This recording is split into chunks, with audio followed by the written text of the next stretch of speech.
ስቴዲየም ተሰልፎ መጥቶ ሌሊት ሙሉ ሲጓዝ መጥቶ አራት እንኳቸው እየተባለ ሲፈነጭ ትግራይ ላይ የሚፈነጨው የሚሞት እኮ ዜና ስለማይሆንላቸው እኮ ነው።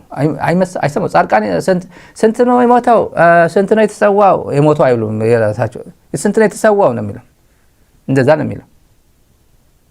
መርዶ አለ መቀለ ዛሬ ነበር መርዶ መቀለ የአፋር ልጆች ማለት ነው ከቲዲኤፍ መቀለ ከቲዲኤፍ ትግራይ ካሉ አንድ ሰው ተሰውቷል። አንድ ቀብር ስነ ስርዓት ተፈጽሟል። ወሮት ታውሉ አላ አካባቢ ምን ይመስል ጌታቸው የሚባል ከነሱ እንገርዋቸው እነሱ ስንት እንደቆሰሉባቸው ስንት እንደተሰውባቸው እንገርዋቸው። ጻድቃን አይናገርም ስለዚህ ጉዳይ ችግር የለበትም ለሱ ትግል እኮ ነው ያለው። እና በሌላ በኩል ደግሞ ቲዲኤፍ እኮ አፋር ወረረ ይላል። አፋር ክልል ምን ስታረግ ነው ታጣቂ ትግራይ የሚወጋ ታጣቂ በጎረቤት ክልል ለምንድን ነው አቅፈ የተቀመጥከው ተብሎ ይሄ ነገር እኮ ይጠይቅበታል እኮ ምን ጥርጥር አለው? ያው ይሰደዳል ችግር የለውም። ኢትዮጵያ ውስጥ ከቆየ ግን አወል 40 እና የሱቡድን ይጠይቅበታል። ትግራይን የሚመታ ጎረቤት ክልል አቅፎ ይዞ እንዲተንከባክቦ ጁንታ ነበር ባሉት እሱ ያኛው ጁንታ ትሉት ነበር ይሄም ጁንታ ነው ነበር። ጊዜ ተበላሽቶባቸው ነው እንጂ ሁለቱም በአንድ ላይ ሆኖ እኔ ልሙት እኔ ልሰዋ እያለ ደብረ ብርሃን ይሄ ቀጥቅጦ ብልጽግናን ያዋረደ በአለም ፊት ያዋረደ ነው። ይሄ ሰራዊት እኮ አፋር ያለው ይሄን እኮ ጊዜ ጣለው እኮ ጊዜ ጣለው ነው። የብልጽግና አገልጋይ ሆኖ አስቃጥላ ቆስጣ ሰላጣ ተሰጥቶት ዩኒፎርም መከላከያ ለብሶ እንዴት እንደሚቀፋው እኔ ሳስበው እንትን ያደረገ ያለው ፖለቲካ ብልሽት እኮ ነው። ጻድቃንን ተመልከቱ 17 ዓመት በተጋሩ መስዋዕትነት የኔ ሁለት ወንድሞች ጭምር የናቴ አባቴ ልጆች ተሰውተውለት አዲስ አበባ ገባ። አዲስ አበባ ኢታማጆር ሹም ሆነ። ቆላተንቤን ገባ። ሐመድ ልሒስና አፈር ለሰና የተነሳ ነው እያለ አፈር አይደለም ልሶ የወጣው ያልወለዱ ያላገቡ ጥቂቶች በጣም ያንግስተርስ ናቸው። ቲኔጀርስ በልቶ ነው መቀለ የገባው። አፈር ልሶ አልገባም። አፈር ልሶ ትግል የተሳካለት የለም። ሰው ልሶ ነው የመጣው። የትግራይ ወጣቶች ልሶ ነው ጻድቃን የሚባል ትልቅ ሰው እንዳይሰዋ እየተባለ ክፍለ ጦር ሂጂ አድኙ ጌታቸውን አድኙ ደብረጽዮን አድኙ ጻድቃን አድኙ እየተባለ እንትን ያለ ነው።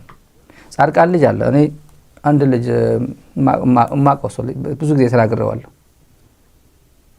እግሬ ተመቷል። እሱ እነ ጻድቃን የነበሩበት ጻድቃን ሂዶ አድን ተብሎ እግሩ የተመታ ነው እና አካል ጉዳተኛ ነው። ሲናገር ቲቪ ላይ ባየው ቁጥር ጻድቃንን ባየው ቁጥር ትግራይን ቲዲኤፍ ተበተን ያለ ጊዜ እግሬ ተነሳብኝ እንትኑ ስቃዩ ተነሳብኛል። እነሱን ለማዳን ነው ሄጄ አራት ሰዓት ነው 5 ሰዓት ተጉዘን ያዳናቸዋል። እኔ ከቁስሌ ይልቅ የጻድቃን ነገር እየጎዳኝ ነው ማታ ቲቪ ላይ ባየው ቁጥር አለ። ይሄ ብዙ ነው የሚለው ነው። የትግራይ እናት ጻድቃንን ተማምና ደብረጽዮን ጌታቸው ተማምና ልጇን የላከች እነዚህ መጥተው ከብልጽግና ጋር ሆኖ 1 ሚሊዮን የትግራይ ተፈናቃይ ዳስ ውስጥ አስቀምጠው አገነስ እቺ እናት ከዳስ አውጥቶ ከአይዲፒ ካምፕ አውጥቶ ታግሎ ሳይመለስ መርዶ እዛው ተነግሯት ልጇ ወይ ልጇ አላዳናት ወይ የልጇ መስዋዕትነት እናቲቱ ወደ ቀየዋ እንኳን አልተመለሰችም። አዲስ አበባ ተቀምጠው እነዚህ ያሾፋሉ። እና ይሄ ቀላል አይደለም። በክልል አኪዩስ ሲደረግ ፋርሲቡል አይደለም። የክልል ኮሚኒኬሽን ተራ ፋርሲቡል አይደለም፣ ክልል ነው። እንደዚህ ብሎ ስም ሲያጠለሽ ቬሪፋይድ ባይሆንም ያው የነሱ ነው ሰምተናል። ይሄ ጌታቸው እንደዚህ ያስከትሉ ጌታቸው ግለሰብ አይደለም። እንደዚህ ያነ ሲመጣ ምላሽ ነው የምትሰጠው።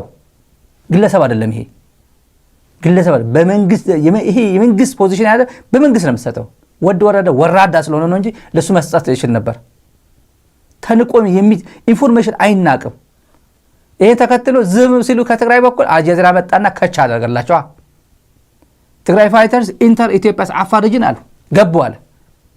ትላንት ማስተባበያ ውሸት ነው ብልጽግና ሆን ብሎ እንትን እያደረገ ነው ያለ መግለጫ ቢሰጥ ኖሮ ይሄ አይመጣም ነበር። ሆኖም ግን ተመልካቾች ጀነራል ሸሪፎ ከአፋር የሀገር ሽማግሌዎች ጋር ያደረገው ውይይት አለ። እኛ የአፋር ህዝብና የትግራይ ህዝብ ማንነት እኛ እዚህ እንነግራቸው አይደለም የምንጠይቅ፣ ሁላችሁ ታውቁታላችሁ፣ እኛም እናውቀዋለን። እዚህ አካባቢ የሆኑ ትግራይን የሚወጉ ልጆች በሙሉ አውጡልን ነው ያላቸው። ከዚህ ድንበር አካባቢ ትግራይ የሚተነኩስ ማንም ሰው አንፈልግም፣ ከእናንተ ጋር ያቃጩ ነው የሚፈልገው። ሆን ብሎ ነው፣ ያው ምን ጥርጥር የለው። ፌዴራል መንግስት እያሰረ ያለው ከአቅማችሁ በላይ እነሱ ምን እናድርግ፣ ብልጽግና እኮ ነው ጉድ እያደረገን ያለው። እውነት በአንድ በኩል ስናየው ምንም አቅም የላቸው። የአፋር አወል አርባ አለ፣ ልዩ ኃይል አለ፣ የሴኩሪቲ የብልጽግና ማለት ነው። ሽማግሌው ሼሁና የሀገር ሽማግሌዎች አቅም የላቸው።